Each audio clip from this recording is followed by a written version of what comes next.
So back in 2014-15 kinds, we had this application called MyGate, which is a security system. I guess most of us use it now, and it's very popular. So it's a visitor gate management system. So when these guys approached us, I was part of the association at that point in time, and they happened to talk, and I liked the system, so I said, let's go ahead and do it.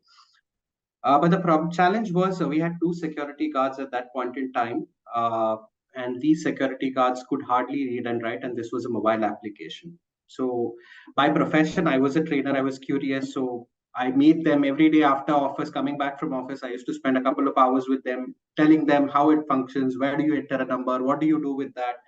Right. So we taught them, and slowly and gradually they started adapting it, and it was done. So after a couple of years, I guess 2019 or something, when the security guard left us, went elsewhere for a job after having some problems. One fine day, I was getting ready to get to office. I was near my car, and this guy was waiting at the gate. Right, and as soon as he saw me, he had that happiness in his face, and sir, कैसे हैं? तो मैंने बोला I mean, मैं अच्छा हूँ, बता तू कैसा है? We had that dialogue, and then he slowly picked up things, saying, "Sir, आपको याद है आपने मुझे माइगेट सिखाया था?" That is something which I got through in an interview today just because I knew MyGate. Right. So that was something, a moment when I started, the conversation got over, I reached office. But when I really looked back at it, right, that one skill, if can fetch a job to someone, right, and we deal with such complex business setups, and every day is a new challenge that hits, and everything we might do the same thing in 100 different ways. When this comes in, it becomes very important for us as leaders to keep thinking in all the directions, right? And humanly, it's impossible to make it very complex and still look at all angles. So my leadership styles becomes a basic knowledge that can translate into many folds. It's as good as saying we all have been speaking and writing great English today, right? But we all started with ABCD, and the same ABCDs come into play when you make a sentence today. So that's where it all lies. So that's an aha moment for me from a leadership standpoint. So learning is important. Brilliant. And I like the uh, story about security guard getting placed elsewhere, maybe at a higher job because he learned something. So, Nikhil, tell me one thing. How do you prioritize continuous learning within your leadership approach? And what strategies do you deploy to foster a culture of learning within your team and for your organization? See, Prakash, it's simple. Maybe an individual, maybe an organization. End of the day, we all work for some results that we want to drive, right? When it comes to organizations, we have our mission statement, vision statement, or some key behaviors that we look at, right? So any learning engagement, unless it gets associated to that, it's of no value. uh, Coming back to individuals, what makes a difference is each of us come with different levels of interest, different levels of knowledge, different levels of learning capacity, right? But then by and large, we all love to learn new things, right? And this learning can only translate into something when you start looking at results, right? So how do you start? When I come to looking at learning and making it more engaged, I just look at, like they all say, right, understand the audience. So I go a little beyond that and understand what do my audience need, right? What are they trying to derive from certain engagement that they are doing, or what is my team trying to achieve after doing this, right? Everything said and done, all concepts said and done, what makes you happy is the result or success that comes after this learning engagement, or when you apply this learning, you achieve something that makes everyone motivated. They look happy, they feel happy, they get that sense of accomplishment, if I may call that, right? So if that sense of accomplishment is shown right at the start, right, and that becomes a pathway for them to travel from a point A to point B, and your building blocks between that would build a bridge would be your learning nuggets that you learn through the journey, right? So I generally, when I design or I deliver a program, so I look at what is that result I'm driving. So I don't start from the start point, but then I start looking at the end point and start reverse engineering everything. So that makes everyone feel comfortable, because most of us, we do not look at that. So if I'm doing a program, I will see, just to put it in perspective, I will see what is that I'm going to drive. Just as simple as, if I want a 100 nps score, I will see what will get a 100 nps for me as a trainer, right? And while we take expectations, I will see I address every expectation through the program, because that's the way that I want to travel to achieve that 100 there. So that's how simple I keep it, maybe for team, maybe for an organization. Hmm. So interesting. So you're speaking about how learning really propels someone's career, how really it propels someone's life. You're also telling about, the need for continuous learning, whether it is for individual or teams or organizations. In the article that you wrote, you also spoke about another pillar, which is transparency. And Mhm. you said, so the question is, transparency is often cited as the key traits of leadership. So can you elaborate on how you integrate transparency in your leadership, and what benefits have you observed from this practice? What do you mean by transparency really in leadership? Okay, so transparency, according to me, is a very, very tricky state for a leader to be in. While it's called the most important trait, but transparency is like salt in food. It should be there because the food tastes good, right? But then when it goes overdose, it can kill your taste of food as well. So transparency basically is that. All right. So as a leader, why transparency becomes priority is, oftentimes, maybe a couple of maybe a decade ago when I started my career, right? So I could see a leader or a manager being task oriented, right? So if I am a manager, I would just tell you, hey, do this 1, 2, 3, 4 task, and that's how. And if you look at how our OKRs or KRAs also have transpired in the industry, from a task oriented, now it's more of strategy oriented. So that's how, if you look at the math, that's how they have been driven. So transparency here, especially in this complex business setup, is very important, because most of us enjoy doing right things while we know why are we doing it, right? More than why are we doing it, what's in it for me. So as leader, unless you give that information, right, with a clear set of guidance on what needs to be done, how it needs to be done, right, and why are we doing this, unless these three components come together, work will be done. I'm not saying no, but then the creativity that individual could bring, because each one of us are different, would lack in that, right? And it could just be doing like Nikhil doing the same thing, but someone else is doing it, right? So that becomes very important. Now, my second part for the transparency is, transparency also builds in trust, which is one of the key factors or the foundations for leaders to build in within a team.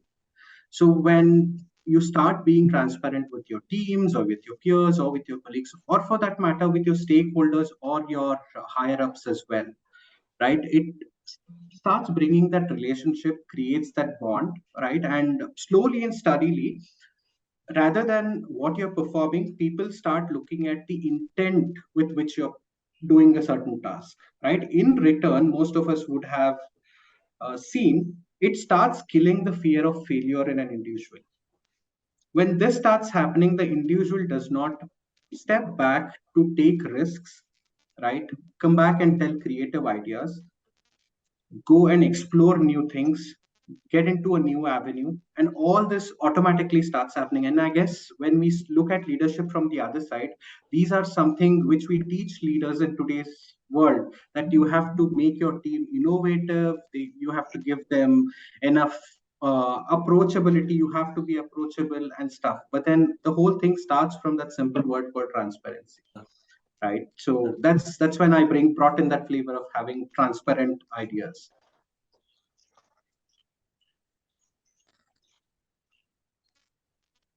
All right. So, in the article that you wrote about uh, wake up, I see another element, which is mental well-being. Mhm. How is mental well-being a wake-up call? What's about it? Okay, good question. So this is the world where mental well-being is a buzzword, and for all you care, we're talking about mental well-being in the month of mental well-being, May, right? So Oh, this yeah. month is known for mental well-being, right? So mental well-being differs for everyone, right? So if you ask me, I would have a lot of satisfaction when I have accomplished ton of work through the day, right, as an individual, and then I have that when I come back home, I have sense of achievement, and then I go back to sleep peacefully. The day I have left something half, right, and I have a lot of colleagues of mine or my team here, they would vouch for this. I start getting jittery when things are not completed, right, and that calls me. Right, so mental well-being differs for everyone. Now, what makes you happy, right, is something that you need to look at. Now, from a leadership perspective, from a leader, it is very imperative for a leader to understand what does my team need, right? So, how a leaders understand what motivates someone. Mental well-being also is something very unique from person to person. So this is a live example that I can talk about. So recently this year within our teams, we have kept time aside for leveraging our hobbies and spending time on our hobbies. So this gives us time to relax from whatever we have been doing, whatever bad day or a good day or achievement or a failure that we have been through. But that time when we do something and when we go back and we catch up in a forum and we speak about that, that itself gives immense motivation for each one of us that we get connected automatically, right? So mental well-being becomes a key. Now, why mental well-being, if you ask me? When you are sane from here, if I may, for lack of a better word, if I use the word sane, right, you can become anything that you want. The power of mind, right? Like we talk about NLP, each one of us are wired differently, right? And mental well-being is nothing but keeping those connections right within the mind. When this happens, automatically the ideas, the creativity, your optimal productivity, what we call that individual can drive in, right? That comes out best. You mentioned about car as an example, me being driven my car up to the death, right? Driving up to death was only possible because everything that was running in a synchrony, right? There was sync between each of those engine parts, the lights, the tires.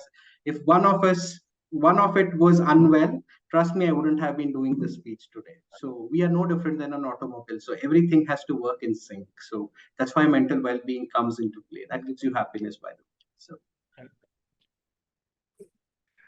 Nikhil, I'm kind of liking the flow. We are speaking about learning, we are speaking about transparency, we are speaking about mental well-being.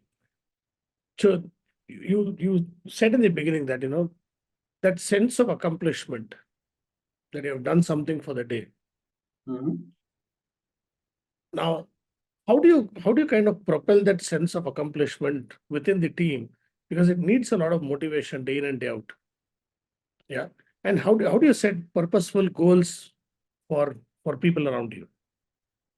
Right. So, Prakash, one common language, irrespective how we operate, how has been our upbringing, or what style do we operate from, one thing common is how do you get that sense of accomplishment? So, understanding that becomes very important for anyone for that matter, right? And one common thing when it comes to all human beings, when you achieve something which is tangible in nature, you understand your input has caused the outcome, right? In short, if I have to sum this up, the results that we look at, if you're able to express those results to when it comes to a team, or when it comes to an organization, in a way where it aligns with the overall agenda that we are planning to drive, right? So if you're talking about how do you propel that sense of accomplishment, so within a team, when people start seeing results of something which has been actioned, right, however stressful it has been through the process, or however easy it would have been, but when they see something which is very tangible, they automatically start absorbing those energies, because that's a very positive place to be in. As human beings, we like to be recognized, right? And results help us get recognized. When you start looking at it, people start talking about it, and when you bring the person who has spent time on that and these results together, marry them together, that's what brings in that sense of accomplishment. Right now, this may happen in various ways. So we may call it an engagement, or we may call it as a rewards and recognition, like how we call it in corporates. Right? It could be anything, or a simple pat on the back as well. Right? But when you make them part of that success story, it becomes sense of accomplishment. And when I say success story can also be in a negative fashion. Even when we have failed, when you take along with your team and say, guys, don't worry, we have failed together, we are in this together, trust me, that accomplishment will be still there. You will feel bad for not achieving what you wanted to, but then you are still at a very safe place of saying, we failed miserably, but then we failed beautifully. Right? Trust me, no one can even fail like this. Right? So that becomes the essence of that engagement, or bringing that camaraderie within people or within the teams. Nikhil, in a sense that, leaders wake up call, or, be awake to some of the drivers of performance, of, being transparent, taking care of mental well-being, not just for yourself, but for others, having meaningful goals, and having that sense of accomplishment. Yeah. So if, with your permission, I'll open this forum for people who are attending here. If you have any questions on leadership, if you have anything to ask, how to make your own professional journey fruitful, Nikhil is here. If you don't have questions now, but if it pops up sometime later, uh, the summary of this short conversation will be out on LinkedIn. So you can also put your questions on comment section of LinkedIn. So open to all of you.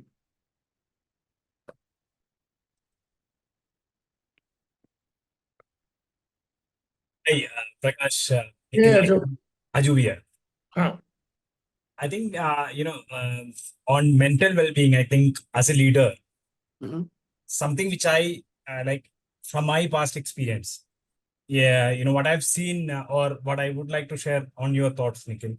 See, as a leader, of course, they have to balance certain things to keep, their mental well-being perfectly fine, right?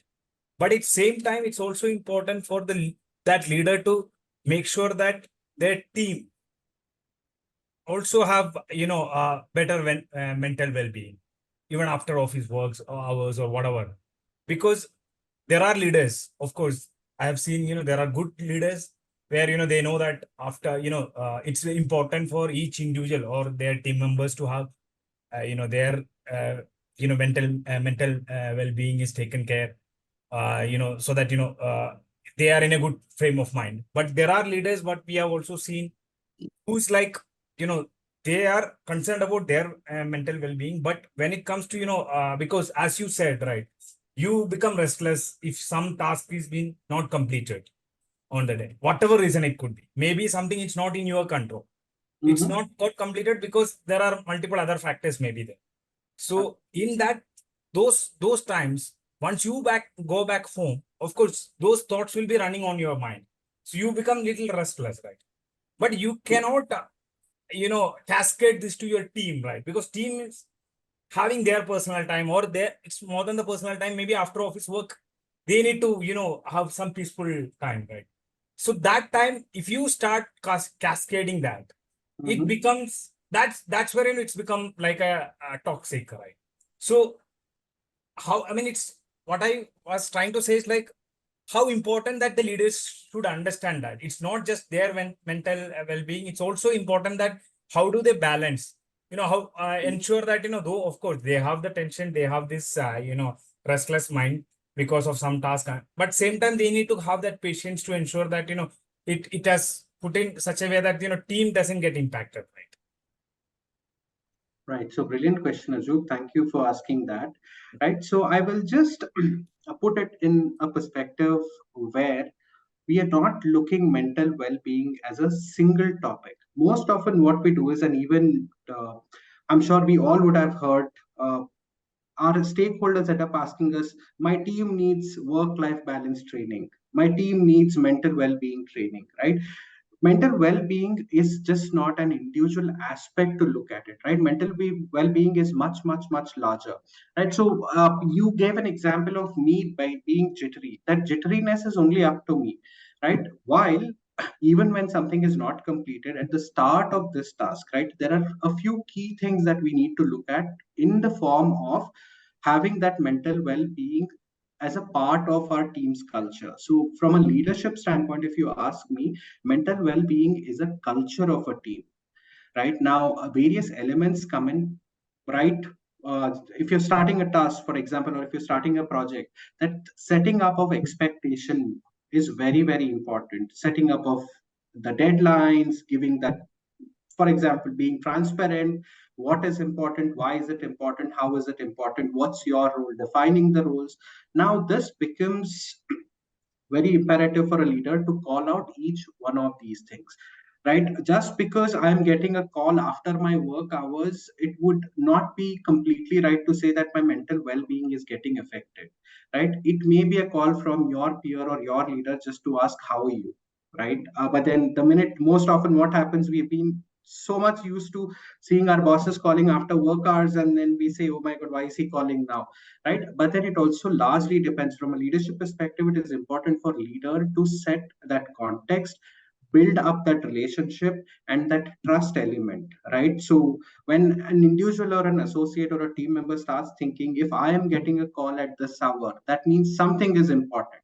If you, as a leader, if you're able to establish this aspect, right, irrespective at what time you call your team or how you call your team, or you ask your team to work 18 hours in a day, your team is not going to get burnt. Their mental well-being will still be managed with whatever kind of a job role that we do, however uh, stressed we are, because you are sharing that stress levels within your team, and is your leader is, like I was giving my example, even if we fail and your leader supports you, you will still fail in fashion, right? So that's mental well-being. So mental well-being from a leadership standpoint has to be looked from a holistic perspective and not as an silo in its nature.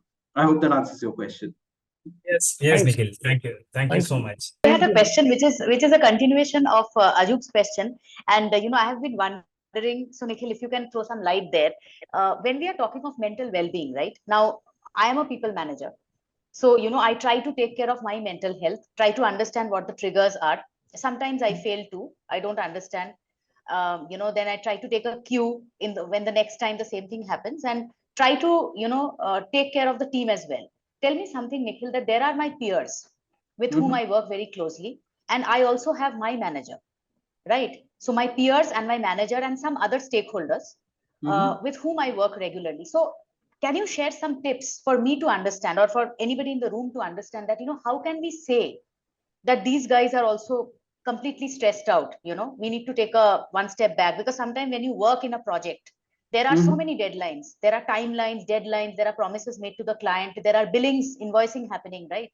So too many things at stake. So any tips to understand that, hey, my peer is really stressed out, I need to take a step back? Mhm. Absolutely, Arpita. So I will just rewind our ears a little bit, and I will answer it in a different fashion for you.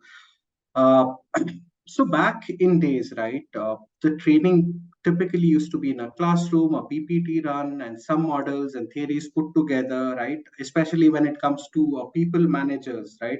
So we would give that classic rosy look of a team, and then say you have to do this 1, 2, 3, 4. You have to stop doing 1, 2, 3, 4. But then when the individual went back to the class, I mean, workstation, the life would have been totally different, and it was always felt that this does not work. Now, this is what happens in mental well-being also, right? By virtue of saying mental well-being, I would say we don't look at it, right, from a very broad spectrum. We narrow it down and often associate it with the amount of work that they are doing, right? But the reality, which is harsh, is our mental well-being is much, much, much better when we have a job in hand, right, than not having a job in hand in most cases.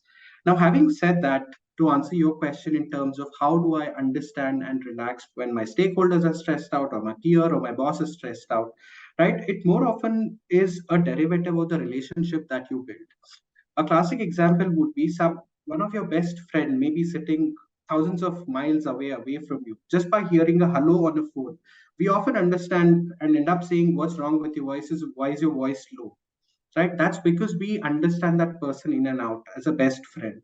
The same when it comes to our peer group, right? Or maybe our bosses, maybe our stakeholders. When we start working, we first have to work a little bit on how do we collaborate, right? That's a first foundational step that we need to look at. Based on that, you start building that element of trust. Now trust is very difficult to build in, right? Slowly and gradually start looking at what do they like, what is their operational style, how do they function, right? Try and understand what is the way that they are functioning, what is their functional style, to be more precise. And when we start looking at that, equally, we start sending cues on what is the way that we operate. So indirectly, we are doing our expectations right here. Once we have our expectations right, naturally, when we are stressed out, we talk. Away from the work with your stakeholders or with your boss, start having small little conversations saying, "Hey, my day was like this. It went very bad. I am stressed out today." The minute you start approaching with this segment, they will also start coming back. Have those small little conversations with your leaders or with your stakeholders, maybe in a hallway, maybe or a telephone call, or maybe even just after a meeting or before the meeting starts. So have those nugget talks which will set that context and bring in that closeness so that you start understanding each other, and that automatically will define mental well-being for you. I hope that answers your question. It does, Nikhil. Thank you. You're welcome. Anyone else? Well, you are responding to Ajoop and Arpita. I was just remembered by the conversation I had with one of the scientists from ISRO. He was a fellow trekker last year. So he said the tension in the control room is only because if something doesn't happen the way it was planned. So nobody is willing to go back home. There is no set timelines, and nobody is worried about who slept when. The only stress is about, is everything going as per plan? And if everything going as per plan, everybody is happy. True. Again, results. The plan, the outcome of the plan is results. We only understand that language. That's it. So he says, nobody cares how much we sleep. We ourselves don't. So, when you're speaking about mental well-being, I was thinking it's also perceptive. Some people say that, if I go home at 6:30 or 7, spend quality time with family, it is work-life balance and there is some mental well-being for me. And for some, like in the case of scientists, maybe they just want result as they plan. They just don't care about anything else. Brilliant. So if you don't have any questions, thank you so much for the evening. Lovely talking to all of you. Thank you, Nikhil, so much for coming and sharing your insights. Likewise. We will continue this conversation. We will continue this insight on LinkedIn tomorrow and in the coming months with a different leader with different insights. Thank you so much, Nikhil. Thank you, Prakash. Thank you for inviting me, and it was a pleasure talking to everyone. Thank you so much. Thank you, Nikhil. Amazing session. Thanks, Prakash. Thank you, Arpita. Hey, thanks, Nikhil. Thanks, Good Nikhil. shares. Nikhil. Fantastic.